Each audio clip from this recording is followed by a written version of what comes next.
Dicen, empiezas a envejecer cuando dejas de perseguir tus sueños. Mientras que ninguno de nosotros puede dar vuelta atrás al tiempo, el condado de Fairfax quiere ser el lugar donde todos podamos soñar en grande y tener la oportunidad de lograr esos sueños, incluso a medida de que los años avancen. Para ayudarnos a hacer esto, el condado de Fairfax, así como la ciudad de Fairfax y Falls Church, están lanzando una encuesta para la comunidad mayor de 50 años.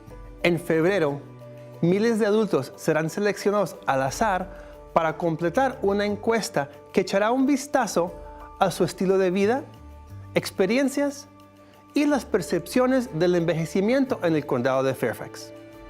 Por favor, tome un tiempo de su día tan ocupado para responder algunas preguntas relacionadas a la vida en Fairfax.